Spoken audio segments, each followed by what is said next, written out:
got to see what you see. You are doing a great work in me. I've decided I can't stand still. No, you have given me purpose. All my heart is yours. All my life is yours. I will make a move for you, for you. All my heart is yours. All my life is yours. I will make a move for you. Make a move for you. Make a move, make a move, make a move for you. I will make a move, make a move, make a move for you. I will.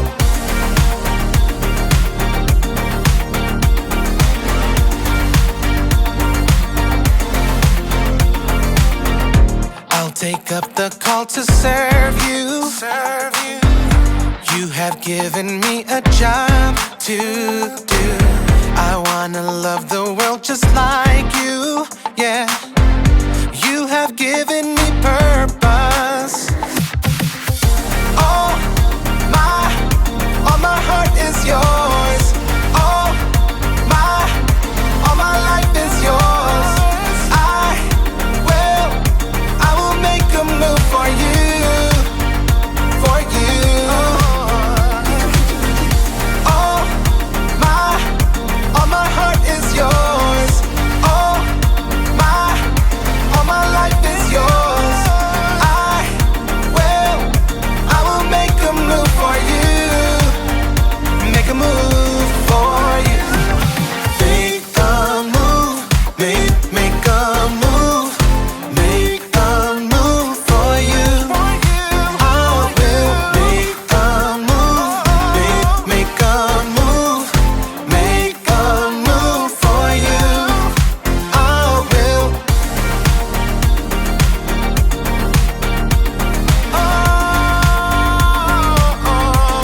Make a move.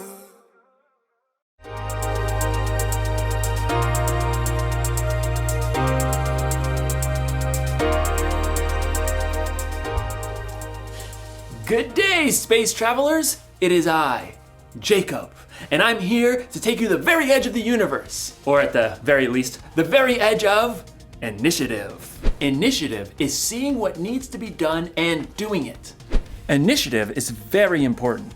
Too often we see what needs to be done and we don't do it, usually because flashing red light. Red light? What could that mean? I'll have to check the space travel manual. Red light. Ah, red light. Computer malfunction alarm. To reset computer, press the blue button. Okay, good. Where was I? Yes. Initiative. I was saying that sometimes we see what needs to be done, but then we don't do it because a blue flashing light.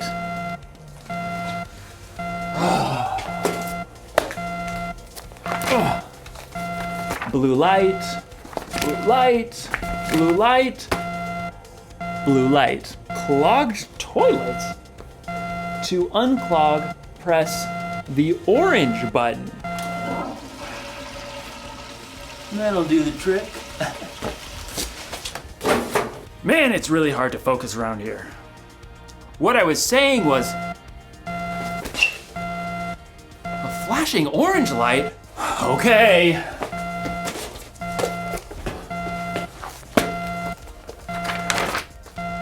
Orange light, orange light. In today's story, we'll hear more about Nehemiah rebuilding the wall around Jerusalem.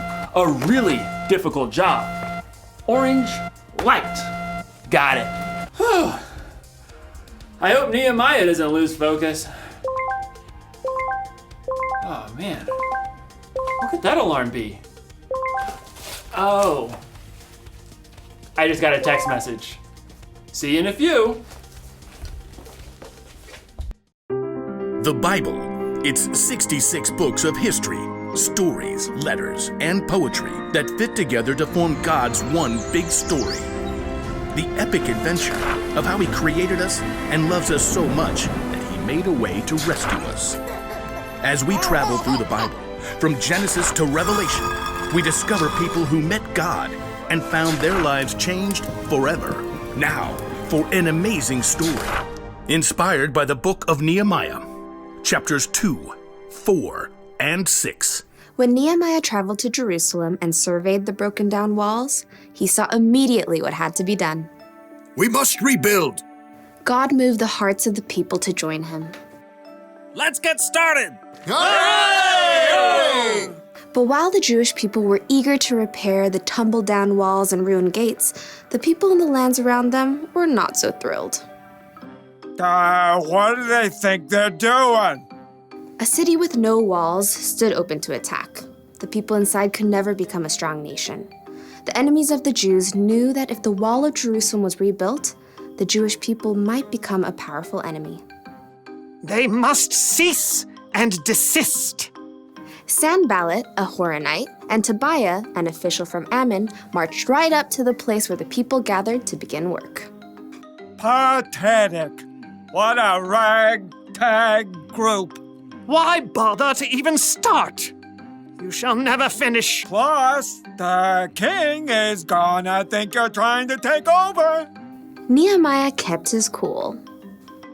The God of heaven will give us success. We serve Him. So we'll start rebuilding the walls. Good luck with that. Nehemiah and the Israelites didn't need luck. They needed God's help. It was true that a few of the Jewish people were builders. Let's see. We've got priests, nobles, goldsmiths, perfume makers, farmers, grape growers, shepherds, any stonemasons. Well, let's get organized. Where he could, Nehemiah assigned each family group to work on a section of the wall closest to their home. Eliashib, you and the other priests will rebuild the sheep gate. Then, work on the wall up to the Tower of the 100. On it. Hassanah's family, I want you to work on the fish gate, lay its beams, and repair the doors with metal bolts and bars. We've got this. Nehemiah continued to give each family or group a part of the wall to rebuild. Old and young, men and women, they put everything they had to gather the fallen stones and hewing beams. In a short time, the wall began to rise again.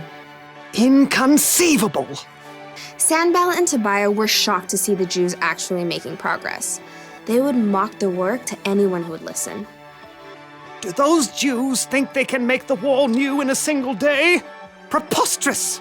The stones are all scattered and piled up like garbage. Suppose an itty-bitty fox tried to climb up on that excuse for a wall. Ah! The whole thing would fall down. Once again, Nehemiah ignored the heckling. Instead, he prayed as he worked. God, please listen to our prayer. Some people hate us. They're saying bad things about us. Don't hide your eyes from their guilt. With a burst of energy, the people worked even harder until the wall was half as high as it needed to be. Preposterous! Time for some action. Tobiah and Sanballat began to plot with the surrounding nations to attack Jerusalem before the wall could be finished. We must set guards, day and night. Even with guards in place, enemies threatened, and the Jews were exhausted. There's rubble everywhere, and our enemies say that no matter where we are, they'll attack. Nehemiah refused to be distracted. He stationed families at the weakest parts of the walls, armed with swords, spears, and bows. Don't be afraid. Fight for your families. From that day, everyone carried their weapons, even as they worked. If you hear the sound of the trumpet, run to join us. God will fight for us. Nehemiah and the Jews worked from the very first light of sunrise until the stars came out at night. At last, The wall itself was finished. It's full height. All the gaps are filled. Yeah! But we can't rest yet. The entrance gate still must be repaired. Sanballat was furious, but he had another play to make. So he sent a message to Nehemiah, who was working high on the wall. Sanballat says, "Come, let's talk with one another. Let's meet in one of the villages on the plain of Ono." Oh no, I don't think so. Nehemiah knew perfectly well they were planning to harm him, but he stayed focused on the work and sent his own messenger to Sanballat. Nehemiah says, I am working on a huge project. Why should the work stop while I leave it? Why should I go down and talk with you? Inconceivable! Try again. 5 times, Sanballat sent messages. He even threatened to tell the Persian king that Nehemiah was trying to make himself king. Tell Sanballat you're just making that up. Oh, I'll have to send another message. Time for a new strategy. Sanballat made one last desperate attempt. He hired a man named Shemaiah to make Nehemiah look bad with his own people. Nehemiah, some men are coming at night to kill you. Let's go hide in the temple and lock the doors. Nehemiah knew that God had not sent Shemaiah. Should a man like me run away? No, I won't go. Once again, Nehemiah saw through the tricks of his enemies. Instead of hiding away and looking foolish, he trusted God and doubled down on the work. On the 52nd day of work, the wall and gates were finished. No! The wall had been finished in record time by a group of ordinary, everyday people. It was clear to everyone that God had helped Nehemiah and the Jews stay focused and finish strong.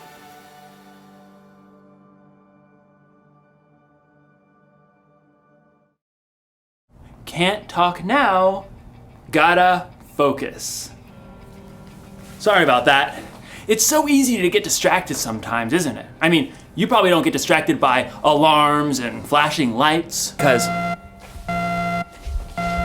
but there are a lot of things that can distract you. When you're supposed to be focusing on homework, you might get distracted by the TV or the internet. When you're supposed to be cleaning your room, you might end up playing with your toys. When you're supposed to be listening to your teacher, you're making funny faces at your friends.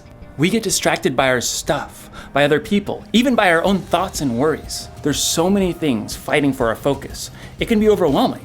I mean, look at Nehemiah. He was rebuilding the wall of Jerusalem. He had enemies on the outside and people fighting with each other on the inside. It would have been so easy for him to get distracted, but he stayed focused. I mean, look at Jesus. There were a lot of things that could have distracted Jesus from doing what he came here to do. But he stayed focused on what was most important, saving the world and making it possible for us to have a relationship with God. Staying focused isn't always easy, but when you focus, you can get things done quicker and better. So, the one thing to remember today is this: stay focused on what needs to be done. If you need help, take a minute or two to talk to God before you have something you need to focus on, and try to steer clear of the things that can distract you. I'm putting you on silent, and when in doubt, consult the Space Travel Manual, if you have one. What do all the lights mean? All the lights, all the lights, all the lights, all the lights. Oh. Dance party.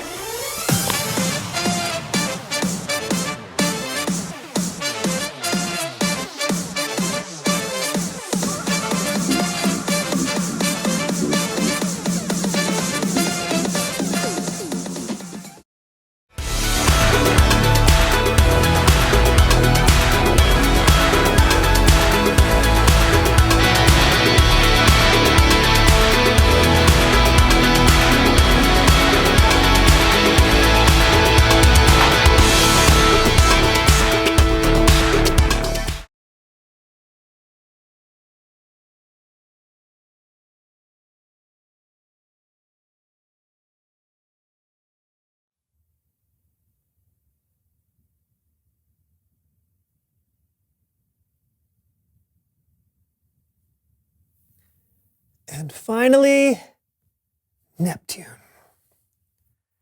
Perfect. A complete size comparison model of the planets made entirely out of food. It took hours, but it was worth it. That was beautiful work, Brandon.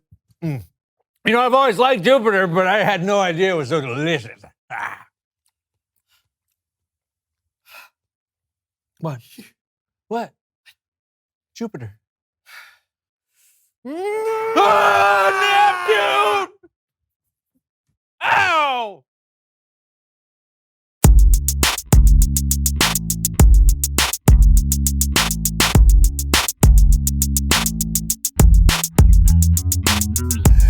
Welcome to the So-and-So Show! I'm Brandon. And I'm John. And we're here to Get it done! That's right, no more episodes of us meandering around, having no clue what's coming next. Yeah, as much fun as it is to watch us smack ourselves in the face repeatedly until something funny happens, those days are over. Right. Yeah, we've got something new.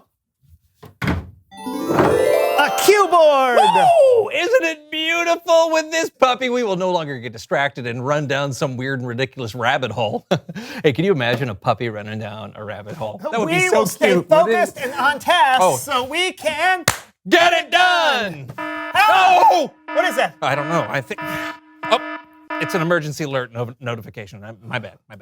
No, wait, aren't you going to read it? Well, we're in the middle of a show. Yeah, I know, but I mean, it could be something important. Oh, okay. Emergency weather alert. Tornadoes. No! A comet has been spotted that is potentially headed directly to hit planet Earth! Oh, no, when? In the year 2332. Oh. Huh. Oh. You got to be kidding me. What kind of notification is that? Maybe they just wanted us to, have plenty of heads up. I'd say so. Let's get back to the board. Oh, yeah. So, we did the funny opening. Okay. Now we just have to... Oh! What is it? Sorry, man. Another emergency. Oh, no. Oh, no. Redheads are going extinct? Why? They say less babies are born with red hair every year. Except that it's improbable that they will ever go completely extinct. So, nothing to be worried about. What? Oh. Okay. Let's play a game. Okay, right. It's time to play a game called Bowls Up.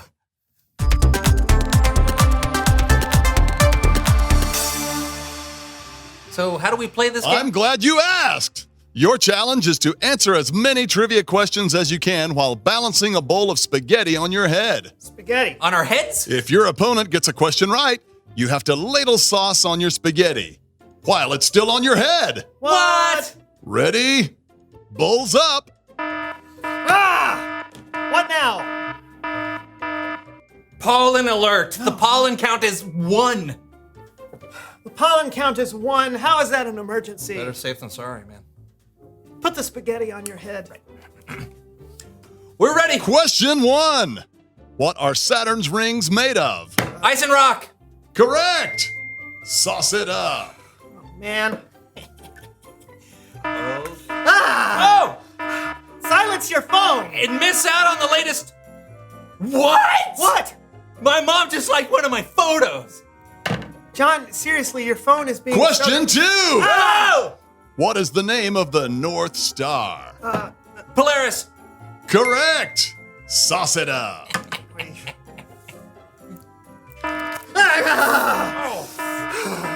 Are you doing this on purpose? I am not. Oh, gotta get my steps in. Here we go. 1, 2, 3, 4, 5, 6, 7, 5,000. All right. Done. Oh. Give me that. No. Give it to me. No. Give it to me! Question 3. No! What lies in between Mars and Jupiter? The main... Ah! The main asteroid belt. That is correct. John wins. Aren't you gonna sauce? Fine. Sorry about all the alarms from my phone, Brandon. It's fine. You know what? Oh, thank you. I shouldn't let stuff like that distract me. It's all so unimportant. Wait, what was that last alarm for? Oh! It's Bible story time with Kellen. Ah!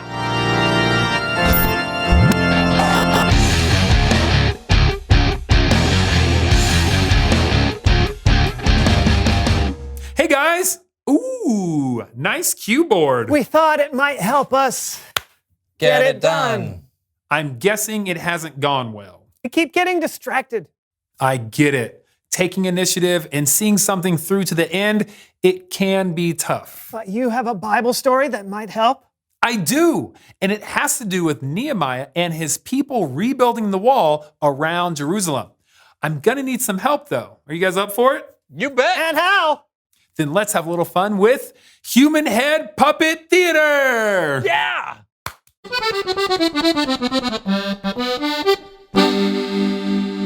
The walls of Jerusalem were burned and broken. So Nehemiah took the initiative to gather some people together to repair them.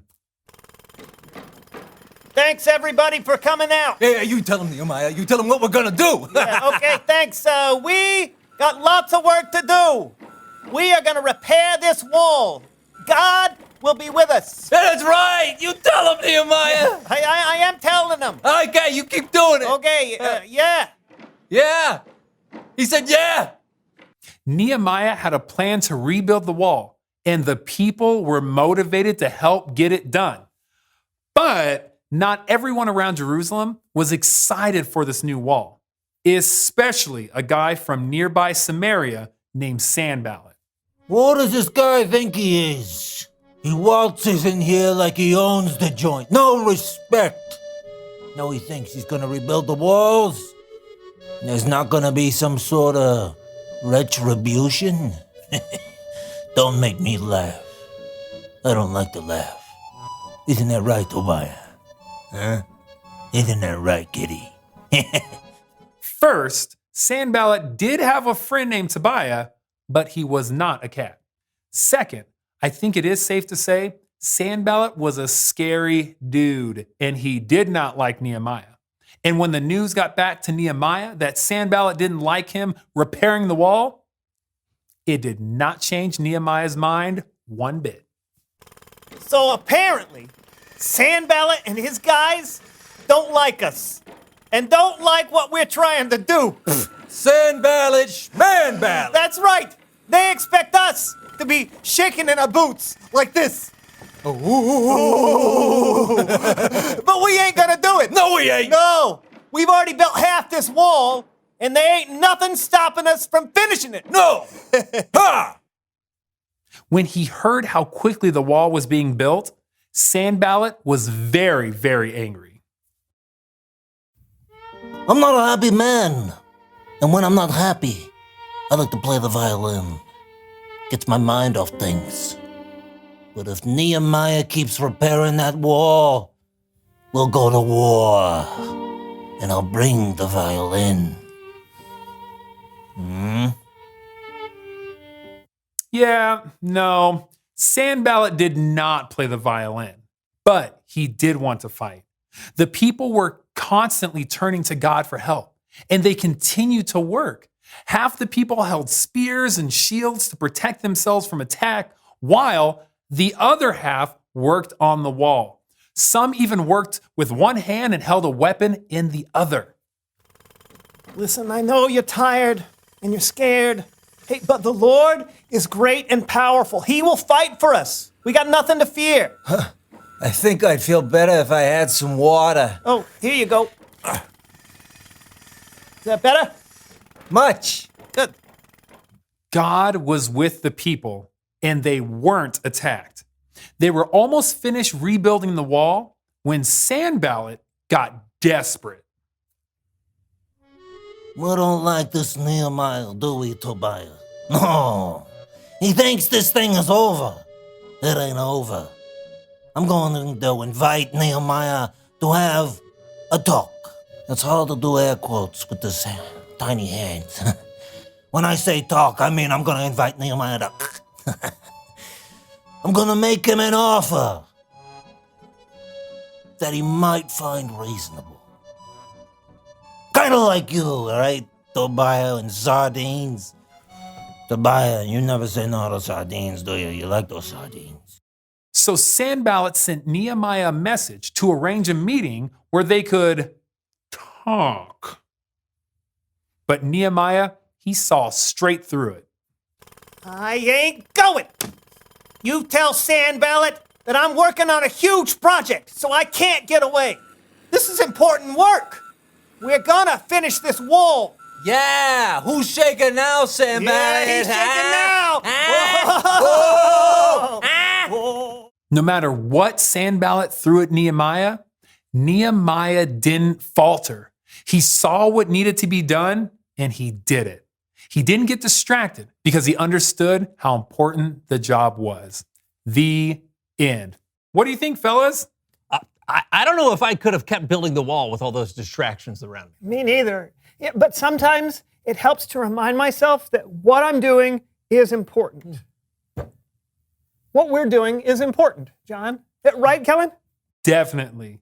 Sometimes it's a little silly, but we get the job done. Now, if you'll excuse me.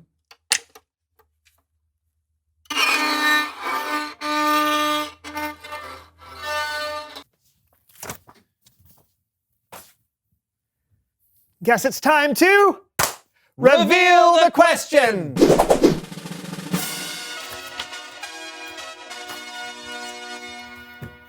What distracts you from doing what needs to be done? Obviously, phones are a big distraction. I gotta put you on silent. Thank you. Silent. Silent!